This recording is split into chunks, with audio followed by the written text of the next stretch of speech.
जहांगीर द्वारा शुरू की गई तुजुक ए जहांगीरी नामक प्रथा को किसने शुरू किया? तो किसने शुरू किया? मोहतबिंद खां ने। दिल्ली सल्तनत पर किन किन वंशों ने शासन किया? तो गुलाम वंश, जिसको दास वंश कहा जाता है, फिर खिलजी वंश, तुगलक वंश, सैयद वंश, लोदी वंश। इस क्रम को याद रखने की ट्रिक है गुल खिले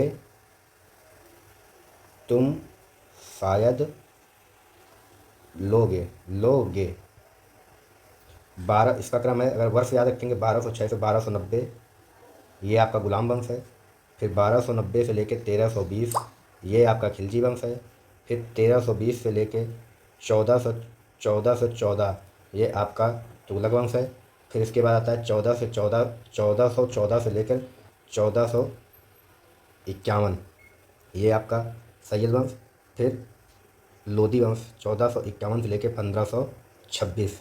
ये सारे क्रम हैं। आपको सबसे ज़्यादा शासन करने वाला तुगलक वंश था। कौन सा वंश था? तुगलक वंश, जिसने 94 साल तक शासन किया था। और जो सबसे दिल्ली सल्तनत का कम शासन करने वाला जो आपका वंश था वो था खिलजी वंश। तो आप ऐसे इस क्रम को याद रखेंगे।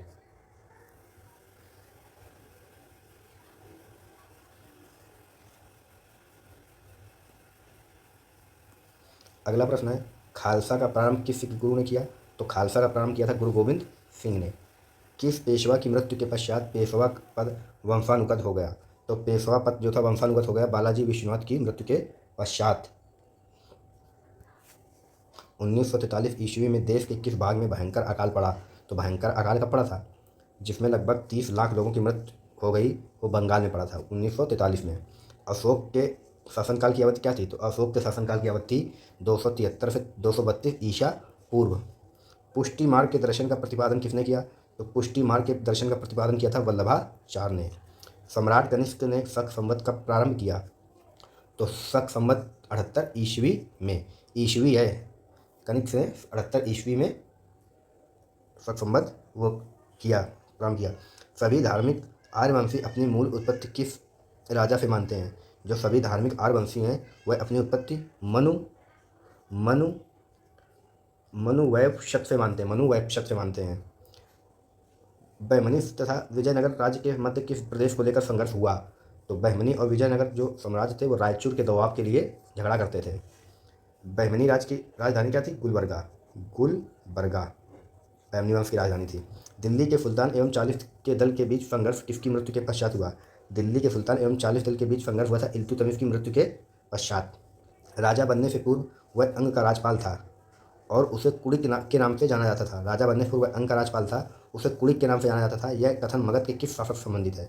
तो यह जो कथन है वह अजात शत्रु को कहा जाता है, कुड़िक। विशाल फाड़ों की जुड़वा पैरों वाली विशिष्ट प्रकार की मृण मूर्तियों की सैंधव स्थल से प्राप्त हुई? तो कहाँ से प्राप्त हुई? कालीबंगा। भक्ति को दार्शनिक आधार प्रदान करने के लिए प्रथम आचार्य थे। तो जो भक्ति को दार्शनिक आधार प्रदान करने वाले जो थे वो कौन थे? रामानुज थे। समान परिस्थितियों में स्त्री धन के उत्तराधिकार में प्रथम अधिकार किसका होता था? तो समान परिस्थितियों में स्त्री धन के उत्तराधिकार में प्रथम अधिकार पुत्रियों का होता था। दासों की मुक्ति का विस्तृत निरूपण सर्वप्रथम मिलता है। तो दासों की मुक्ति का विस्तृत निरूपण मिलता है नारद स्मृति में। मिर्जा राजा जयसिंह द्वारा 1665 ईस्वी पुरंदर के घेरे के समय कौन सा यात्री उपस्थित था? तो जयसिंह द्वारा पुरंदर के घेरे के समय कौन सा यात्री था? वर्नियर। कौन था? वर्नियर। 19वीं शताब्दी में भारत सरकार की आय का सबसे प्रमुख साधन क्या था? तो भारत सरकार की आय का सबसे प्रमुख साधन था भू राजस्व। वेन स्वांग ने किस प्रदेश में जैन धर्म को समृद्ध स्थिति में देखा था? तो हेन स्वांग ने बंगाल को जैन धर्म को समृद्ध स्थिति में देखा था, बंगाल में। मराठा राज संघ को निर्णायक पराजय देने वाला ब्रिटिश गवर्नर जनरल कौन था? तो कौन था? Lord Hastings. पाहन पूजे हर मिले तो मैं पूजू पहाड़, यह कथन किस संत का है? तो यह कथन है कबीरदास जी का। ऋग्वेद में युद्ध के लिए प्रयुक्त शब्द है, तो युद्ध के लिए प्रयुक्त शब्द कौन सा है? गविष्ठ। कौन सा शब्द है? गविष्ठ। नानाघाट, नासिक और सांची के अभिलेख किस राज परिवार का उल्लेख करते हैं? तो जो नानाघाट, नासिक और सांची के जो अभिलेख हैं वो सातवाहन राज परिवार का उल्लेख करते हैं। कालजयी रचना जीवन चिंतामणि किस मत से संबंधित है? तो जो कालजयी रचना जीवन चिंतामणि है वो जैन मत से संबंधित है। किस सिख गुरु द्वारा गुरुमुखी लिपि का प्रारंभ किया गया? तो गुरुमुखी जो लिपि थी वह गुरु अंगद के द्वारा किया गया। वक्ष चित्र के लेखक कौन है? तो वक्ष चित्र के लेखक है रामराज। कौन है? रामराज। गुलाब से इत्र निकालने की तकनीक का आविष्कार किसने मुगल काल में की थी? तो गुलाब से इत्र निकालने की जो तकनीक थी तो वो असमत बेगम ने की थी। किसने की थी? असमत बेगम ने। फरगना की गद्दी पर कब बैठा? तो बाबर फरगना की गद्दी में बैठा 1494 ईस्वी में। बाबर ने भारत पर पहली बार आक्रमण कब किया? तो 1519 में यूसुफजाई जनजाति के विरुद्ध किया था। बाबर ने आक्रमण कब किया था भारत पर? तो 1519 में यूसुफजाई जनजाति के विरुद्ध। आपको एक चीज़ बता देते हैं, जैसे कहते हैं बाबर भारत पहली बार कब भारत आया? तो लोग मानते हैं 1526 में। तो जो 1526 में युद्ध था उसके भी पहले बाबर भारत में युद्ध कर चुका था। कब कर चुका था? 1519 में यूसुफजाई जनजाति के विरुद्ध। तो ये बात ध्यान रखना, 1526 हो तब उसको नहीं मारना है हमको, ठीक, हमको 1519 मारना है। बाबर की प्रसिद्ध युद्ध नीति तुगलकनामा का प्रयोग सर्वप्रथम किस युद्ध में हुआ? जो प्रसिद्ध युद्ध नीति तुगलकनामा बाबर की, उसका प्रयोग सर्वप्रथम पानीपत के प्रथम युद्ध में 1526 में ईस्वी में किया था। चंदेरी का युद्ध किनके बीच हुआ? तो चंदेरी का जो युद्ध था वो 1528 ईस्वी में मेदिनी राय और बाबर के बीच हुआ था। खानवा के युद्ध में विजय के बाद बाबर ने किसकी उपाधि धारण की? तो जो खानवा का युद्ध हुआ था विजय के बाद बाबर ने गाजी की उपाधि धारण की। किसकी उपाधि धारण की? गाजी की। तो मुबैयान नामक पद्य शैली का जन्मदाता किसे माना जाता है? तो जो मुबैयान नामक जो पद्य शैली का जन्मदाता किसको माना जाता है? बाबर को। बाबर किसका अनुयायी था? तो बाबर अनुयायी था नक्शबंदी सूफी संत सूफी ख्वाजा उबदुल्ला अहरार का।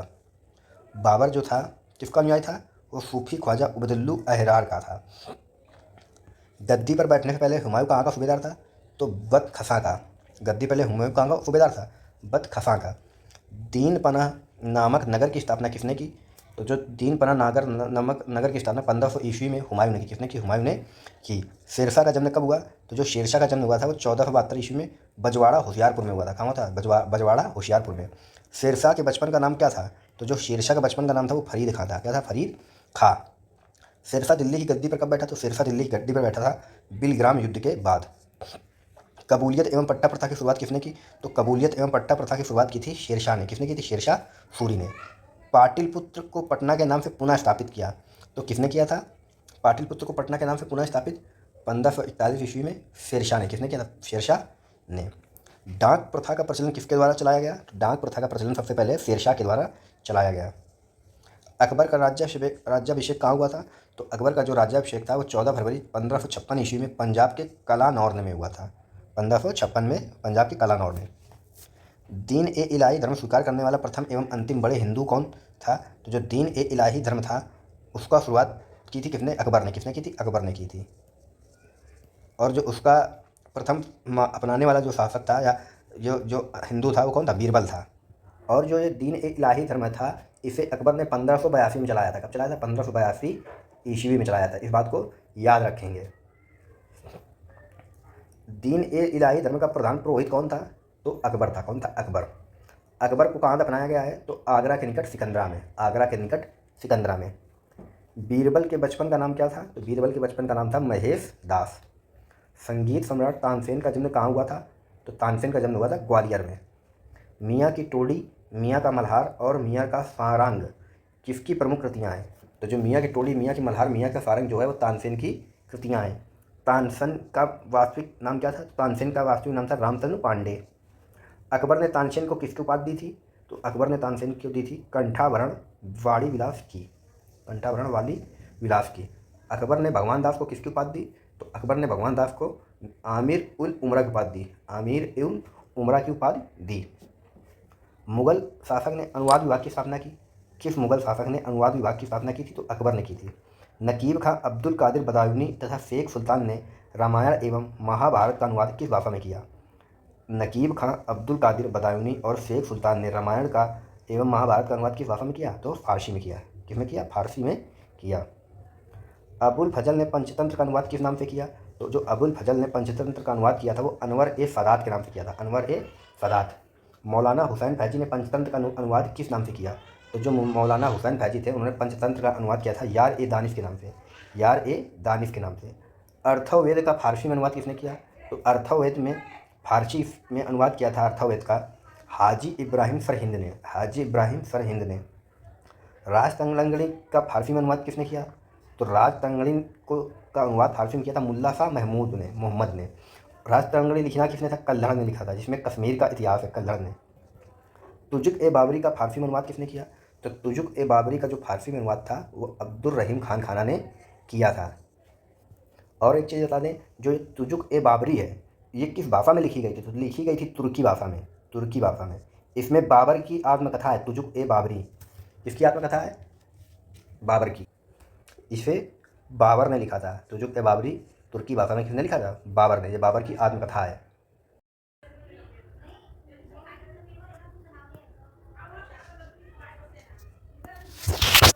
बिहार बंगाल कृष्ण भक्ति के प्रारंभिक प्रतिपादक कौन थे? बिहार बंगाल में कृष्ण भक्ति के प्रारंभिक प्रतिपादक कौन थे? तो विद्यापति ठाकुर और चंडी दास। कबीर का जन्म मृत्यु कहाँ हुआ? तो कबीर का जन्म हुआ था लहरतारा, काशी और मगहर में। कबीर के उपदेश किस ग्रंथ में संग्रहित हैं? शबद और बीजक में। तलवंडी किस नाम से प्रसिद्ध है? तो तलवंडी प्रसिद्ध है ननकाना साहिब से। गुरु नानक के माता पिता कौन थे? माता तृप्ति और पिता कालूराम। गुरु नानक का विवाह किसके साथ हुआ? तो गुरु नानक के विवाह बटाला के मूलराज खत्री की बेटी सुलक्षणी से। गुरु नानक ने अपना उत्तराधिकारी किसे नियुक्त किया? तो गुरु नानक ने अपना उत्तराधिकारी लहना अंगद को नियुक्त किया। धन्ना का जन्म कब हुआ? तो धन्ना का जन्म हुआ था 1415 ईस्वी में एक जाट परिवार में। महाराष्ट्र में भक्ति संप्रदाय किसकी शिक्षाओं द्वारा फैला? तो महाराष्ट्र में भक्ति संप्रदाय संत ज्ञानेश्वर की शिक्षाओं द्वारा फैला। भक्ति आंदोलन के दौरान असम में भक्ति आंदोलन को किसने चलाया? तो भक्ति आंदोलन के दौरान असम में भक्ति आंदोलन शंकर देव ने चलाया। बीजक के रचयिता कौन है? तो बीजक के रचयिता हैं कबीर दास। शिवाजी के आध्यात्मिक गुरु कौन थे? गुरु रामदास। दास बोध के रचयिता कौन थे? तो दास बोध के जो रचयिता गुरु रामदास। अमृतसर शहर का निर्माण किसने कराया था? तो अमृतसर का निर्माण कराया था गुरु रामदास जी ने। किस धर्म गुरु को इस्लाम न अपनाने के कारण अपना शीश कटवाना पड़ा? तो गुरु तेग बहादुर को इस्लाम न अपनाने के कारण उन्हें शीश कटवाना पड़ा। ये 90 नंबर के गुरु थे। 90 नंबर के गुरु थे। महात्मा गांधी के प्रिय भजन जो पीर पराई जाने रे के रचयिता कौन है? तो नरसिंह मेहता ने जो पीर पराई जाने रे भजन लिखा। सूफी संतों से शिष्यता ग्रहण करने वालों को क्या कहा जाता था? तो उनको मुरीद कहा जाता था। सूफी संत जिन आश्रमों में निवास करते थे उन्हें क्या कहते थे? तो जो सूफी संत थे उन्हें खानका या मठ कहते थे। ख्वाजा मोइनुद्दीन चिश्ती भारत कब आए? तो मोहम्मद गौरी के साथ संभवतः 1192 ईस्वी में। बाबा फरीद की रचना किस ग्रंथ में शामिल है? तो बाबा फरीद की जो रचना है वो गुरु ग्रंथ साहिब में शामिल है। दक्षिण भारत में चिश्ती संप्रदाय की शुरुआत किसने की? तो दक्षिण भारत में चिश्ती संप्रदाय की शुरुआत 1340 ईस्वी में शेख बुरहानुद्दीन ने की। 1340 ईस्वी में शेख बुरहानुद्दीन ने चिश्ती संप्रदाय की शुरुआत की। सूफियों के सुहरावर्दी धर्म संघ की स्थापना किसने की? तो जो सूफियों के सुहरावर्दी धर्म संघ की स्थापना शेख शिहाबुद्दीन उमर सुहरावर्दी ने की। ने। सत्तारी सिलसिले की स्थापना किसने की? तो सत्तारी सिलसिला की स्थापना की थी शेख अब्दुल्ला सत्तारी ने। एक है कादरी सिलसिला। इसकी स्थापना किसने की थी? ये राजस्थान टीचर में पूछा गया। राजस्थान टीचर का जो एग्जाम हुआ था उसमें पूछा गया था 2019 में। कादरी सिलसिला। तो कादरी सिलसिला की जो शुरुआत की थी उसको की थी शेख अब्दुल कादरी ने की थी कादरी सिलसिला की स्थापना। कादरी धर्म संघ की स्थापना किसने की? तो बगदाद में सैयद अब्दुल कादरी ने की थी। ये एग्जाम में आ चुका है। 2019 के एग्जाम में आया था राजस्थान टीचर के एग्जाम में ये क्वेश्चन आया था। शाहजहाँ का ज्येष्ठ पुत्र दारा किसका शिष्य था? तो जो शाहजहाँ का ज्येष्ठ पुत्र दारा था वो कादरी सिलसिला के मुल्ला शाह का शिष्य था। किसका शिष्य था? कादरी सिलसिला के मुल्ला शाह का शिष्य था। नक्शबंदी धर्म संघ की स्थापना किसने की? तो जो नक्शबंदी धर्म संघ की स्थापना थी ख्वाजा उबेदुल्ला ने की। भारत में नक्शबंदी धर्म संघ की स्थापना किसने की? तो ख्वाजा बाकी बिल्लाह ने की। भारत में नक्शबंदी धर्म संघ की स्थापना जो थी ख्वाजा बकी बिल्ला ने की थी। निजामुद्दीन औलिया ने किस सुल्तान से मिलने से इनकार कर दिया था? तो जो निजामुद्दीन औलिया थे उन्होंने जलालुद्दीन फिरोज खिलजी से मिलने से इनकार कर दिया था। सूफी सिलसिला में कौन सा संगीत के विरुद्ध था? तो जो सूफी सिलसिला था वो संगीत के विरुद्ध कौन था? नक्शबंदी सिलसिला जो था वो संगीत के विरुद्ध था। मुग़ल बादशाह औरंगजेब को किस सूफी सिलसिले में दिलचस्पी थी? तो जो मुग़ल बादशाह औरंगजेब थे उन्हें नक्शबंदी सिलसिले में दिलचस्पी थी। ये जो सिलसिला है, जैसे लिखा है सूफी सिलसिला, सिलसिला का अर्थ होता है वंशावली। क्या है? वंशावली। मतलब जो सूफी संतों की जो वंशावली थी उसमें उसमें किस वंशावली में औरंगजेब का खास दिलचस्पी थी, तो कौन सी वंशावली थी? नक्शबंदी वंशावली, ऐसा बोल सकते हैं। पानीपत के तृतीय युद्ध में मराठा सेना का संचालन किसने किया था? जो पानीपत का तृतीय युद्ध था उसका मराठा सेना का संचालन किया था सदाशिव राव भाऊ ने। अकबर की उदारवादी धार्मिक नीति का किस लोकप्रिय सूफी सिलसिला द्वारा प्रतिरोध करने का प्रयास किया गया? तो नक्शबंदी सिलसिला द्वारा। मालविकाग्नि मित्रम कौन सा ग्रंथ है? तो जो मालविकाग्नि ग्रंथ है वो नाट्य ग्रंथ है। कौन सा ग्रंथ है? नाट्य ग्रंथ है। किसने लिखा है? कालिदास ने। किसने लिखा है? कालिदास ने। कालिदास रचित मेघदूत में वर्णन है वियोग श्रृंगार का। किसका वर्णन है? वियोग श्रृंगार का। हर्षवर्धन एवं वातापी के चालुक्य वंशी शासक पुलकेशिन द्वितीय के बीच हुए युद्ध का वर्णन किस अभिलेख में पाया जाता है? तो ऐहोल अभिलेख में पाया जाता है। किस मुगल शासक के लिए एक भाग्यशाली सैनिक किंतु असफल साम्राज्य निर्माता कहा गया है? तो किसे कहा गया है? बाबर के लिए। बाबर को एक भाग्यशाली सैनिक किंतु असफल साम्राज्य निर्माता कहा गया है। सिद्धार्थ के जीवन की किस घटना को महाभिनिष्क्रमण कहा गया? तो घर छोड़ने की घटना को। और जब सिद्धार्थ ने अपना प्रथम उपदेश दिया था उसे क्या बोला था? धर्म चक्र प्रवर्तन। जब पहला उपदेश दिया था तो उसको धर्म चक्र प्रवर्तन बोला था। पहला उपदेश कहाँ दिया था? सारनाथ में। ये प्रश्न पूछता है। भारतीय इतिहास में कौन सा वंश पितृहंता वंश के नाम से जाना जाता है? मतलब पितृ अपने पिता को मारने के वंश के रूप में जाना जाता है। तो हर्यक वंश का शासक प्रथम शासक कौन था? बिंबसार था। कौन था? बिंबसार। कुव्वत उल इस्लाम मस्जिद दिल्ली का 2.5 दिन का झोपड़ा मस्जिद अजमेर का निर्माण किसने करवाया? तो किसने कराया? कुतुबुद्दीन ऐबक ने। भक्ति आंदोलन को अग्रणी नेतृत्व प्रदान करने वाले महाराष्ट्र के 4 प्रमुख संत हैं ज्ञानेश्वर, नामदेव, तुकाराम और रामदास। किस पल्लव राजा ने मध्य प्रवचन की रचना की थी?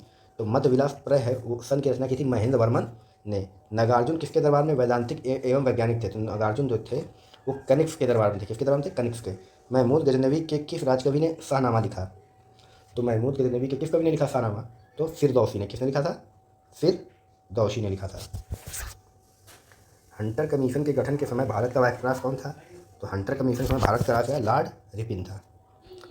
प्राचीन भारत में किस शब्द का प्रयोग ऐसी विधवा के लिए किया जाता था जिसका पुनः विवाह हो जाता था? उसे कहा जाता है पुनर्भू। प्राचीन विद्वान ब्राह्मणों को दान दिए जाने वाले कर मुक्त ग्रामों को कहा जाता था? तो अग्रहार कहा जाता था। किसको कहा जाता था? अग्रहार कहा जाता था। प्राचीन विद्वान ब्राह्मणों को दान में दिए जाने वाले कर मुक्त भूमि को।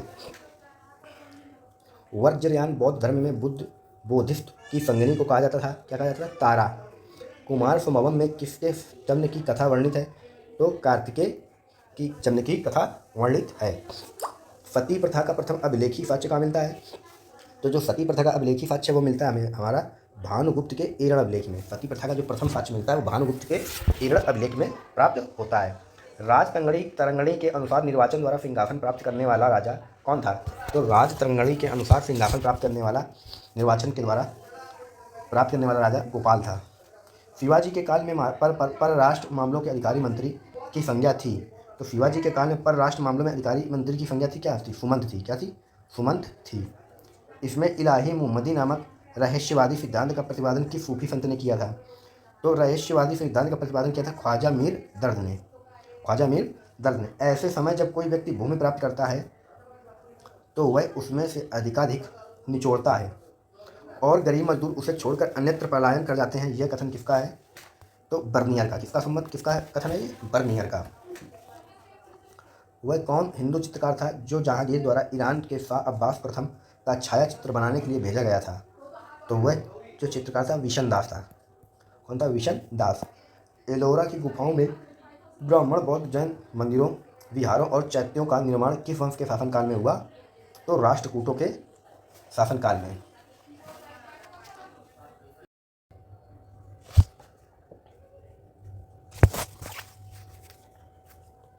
सीमांत क्षेत्र के वह उग्र निवासी जिन्होंने महमूद गजनवी तथा मोहम्मद गौरी दोनों के लिए समस्याएं पैदा की क्या कहलाते थे?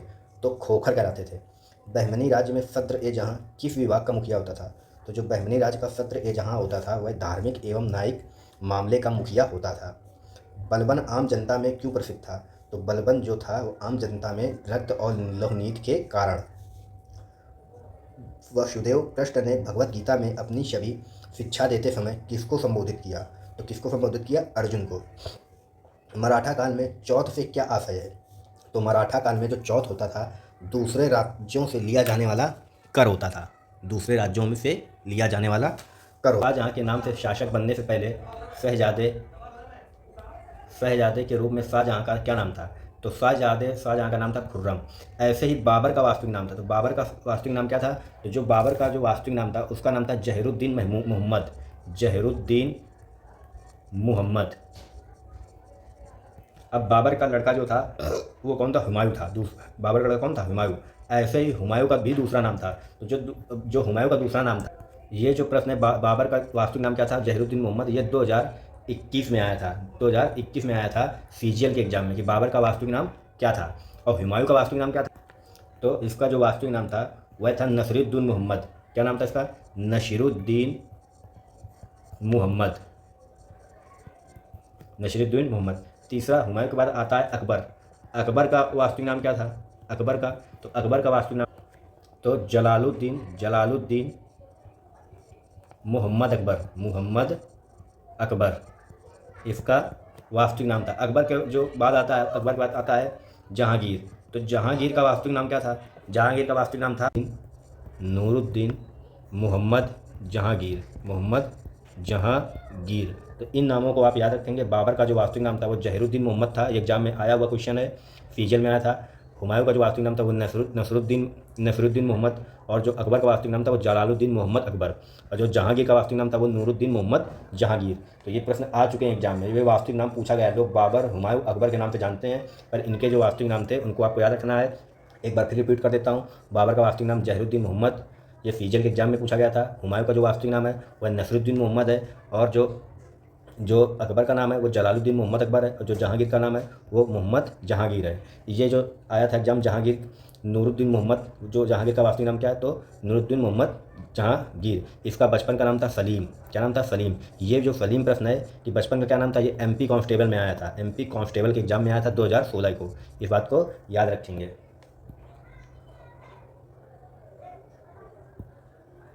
अगला प्रश्न की ओर बढ़ते हैं।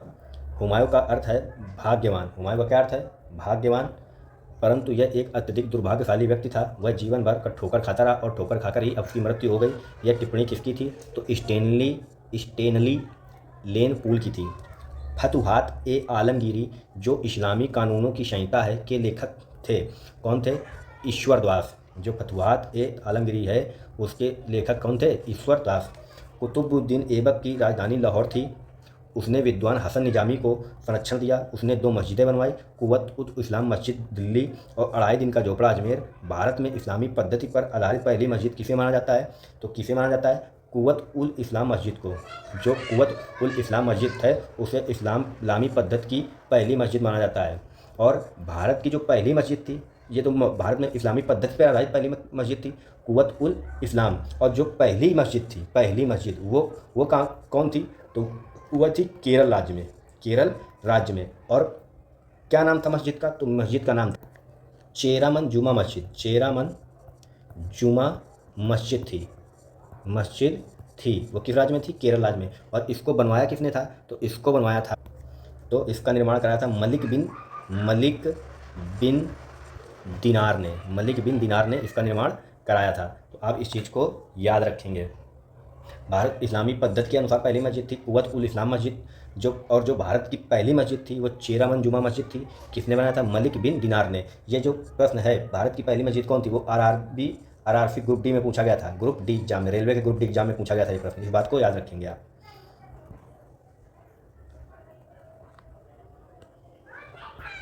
मंगोलों का मुकाबला करने के लिए बलबन ने एक सैन्य विभाग को पुनर्गठित किया। उस विभाग का क्या नाम था? तो जो सैन्य विभाग को गठित किया था उसका नाम था दीवान ए आरिज। इसको ऐसे भी पढ़ते हैं दीवान ए अर्ज। अर्ज किसने किया? तो अर्ज किया है बलबन ने। मोहम्मद महमूद के दरबार में अल बरूनी, फिरदौसी और उतबी जैसे इतिहासकार और विद्वान थे। फिरदौसी द्वारा लिखित प्रसिद्ध ग्रंथ का नाम क्या है? तो जो फिरदौसी द्वारा लिखित प्रसिद्ध पुस्तक है वह शाहनामा है। क्या है? शाहनामा। अल बरूनी किसके दरबार में रहते थे? तो महमूद के दरबार में रहते थे। गौतम बुद्ध ने युवावस्था में मनुष्य की 4 अवस्थाओं वृद्धावस्था, रोग, मृत्यु और सन्यासी को देखा था। ये 4 अवस्थाएं बौद्ध धर्म में क्या थीं? तो 4 महाचिन्ह थे, 4 आर्य सत्य थे जो उन्होंने देखा था। पहला उसका ये क्रम था, पहले वृद्धावस्था को देखा, फिर रोग, फिर मृत्यु और सन्यासी को देखा। घनानंद नंद वंश का अंतिम राजा था। इसके काल में भारत पर किस यूनानी शासक ने आक्रमण किया? तो किसने आक्रमण किया? सिकंदर ने किया। सिंघली बौद्ध धर्म ग्रंथ दीपवंश और महावंश के अनुसार अशोक ने अपने कितने भाइयों की हत्या कर राज सिंहासन प्राप्त किया? तो कितने भाइयों को अशोक ने मार दिया था? 99 भाइयों को अशोक ने मार दिया। ये उसी अशोक सम्राट की बात की जा रही है जो इसने कलिंग का युद्ध किया था। राष्ट्रकूट वंश की स्थापना किसने तथा कब की थी? तो राष्ट्रकूट वंश की स्थापना दंतिदुर्ग ने की थी। कब की थी? 753 ईस्वी में। किस वर्ष गजनवी ने गुजरात में स्थित शिव के मंदिर सोमनाथ मंदिर पर आक्रमण करके उसे नष्ट कर दिया? तो 1025 ईस्वी में। इल्तुतमिश कुतुबुद्दीन ऐबक का दामाद व उत्तराधिकारी था। इल्तुतमिश को निश्चित रूप से तुर्कों द्वारा उत्तर भारत की विजयों का वास्तविक संगठनकर्ता माना जा सकता है। उसकी शासनावधि क्या थी? तो 1211 से लेकर 1236 तक। जो आपका गुलाम वंश था, गुलाम वंश का संस्थापक था ना कुतुबुद्दीन ऐबक, तो इसका जो वर्ष है 1206 से लेकर 1290। कौन सा वंश है? 1206 से लेकर 1290। इस बात को याद रखेंगे। सर्वाधिक दिल्ली सल्तनत में जो शासन किया था वो तुगलक वंश था। कौन सा वंश था? तुगलक वंश था। सर्वाधिक इसने शासन किया था, तुगलक वंश ने। दिल्ली में दौलताबाद राजधानी परिवर्तन के बाद मोहम्मद बिन तुगलक ने राय पिथौरा और सीरी के मध्य में एक नगर बसाया था। उस नगर को क्या क्या नाम था? तो उस नगर का नाम था जहांपनाह नगर। फिर से क्वेश्चन पढ़ेंगे। दिल्ली से दौलताबाद राजधानी परिवर्तन के बाद मोहम्मद बिन तुगलक ने राय पिथौरा और सीरी के मध्य एक नगर बसाया था। उस नगर का नाम था जहांपनाह नगर। 21 अप्रैल 1526 में पानीपत के युद्ध में बाबर से युद्ध हुआ जिसमें इब्राहिम लोदी की हार हुई। इतिहास में यह युद्ध किस नाम से जाना जाता है? तो पानीपत का प्रथम युद्ध। आपको एक चीज़ बता दें, अब ये नहीं पूछा जाता कि पानीपत का युद्ध कब हुआ 1526 में। अब ये नहीं पूछा जाता, अब ये पूछा जाएगा पूरी डेट कि पानीपत का युद्ध कब हुआ। तो 21 अप्रैल 1526 में। हमको डेट याद रखनी है, 21 अप्रैल 1526 में पानीपत का प्रथम युद्ध हुआ था। इसके भी पहले बाबर भारत में युद्ध किया था, 1519 में किया था। भारत में पहला युद्ध किसका था? यूसुफ जाइयों के विरुद्ध बाबर का प्रथम युद्ध था भारत में 1519 में। इस बात को याद रखेंगे। भारत का पहला मुस्लिम शासक कौन था जिसने अपने सिक्कों या अभिलेखों में फारसी के साथ साथ नागरी लिपि का भी उपयोग किया? तो किसने उपयोग किया? शेरशाह सूरी ने फारसी के साथ नागरी लिपि का भी प्रयोग किया था। भारत का पहला मुस्लिम शासक कौन था? शेरशाह सूरी। चौथ या सरदेशमुखी वसूल करने के पीछे शिवाजी महाराज का मुख्य उद्देश्य क्या था? तो चौथ या सरदेशमुखी वसूल करने के पीछे शिवाजी महाराज का मुख्य उद्देश्य था वे अपने वित्तीय स्रोतों का अनुपूरक चाहते थे। विजयनगर नरेश कृष्णदेव राय की रचना अमुक्तमाल्यद का वर्ण विषय क्या है? तो अमुक्तमाल्यद का जो वर्ण विषय है वह लोक प्रशासन एवं विदेशी नीति है। गुजरात को दिल्ली सल्तनत का एक समृद्ध प्रांत माना जाता था। इसकी समृद्धि के प्रमुख कारण जो थे इसके समृद्ध बंदरगाह और हस्तलिपि।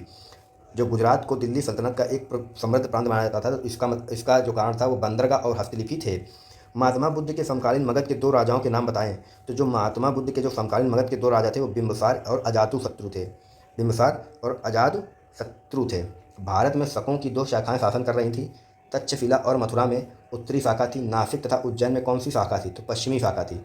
जो भारत में 2 शाखाएं थी शकों की, वो तक्षशिला और मथुरा में उत्तरी शाखा थी, नासिक तथा उज्जैन में पश्चिमी शाखा थी। मथुरा कला के अंतर्गत किस धर्म के देवताओं की मूर्तियां बनती थीं?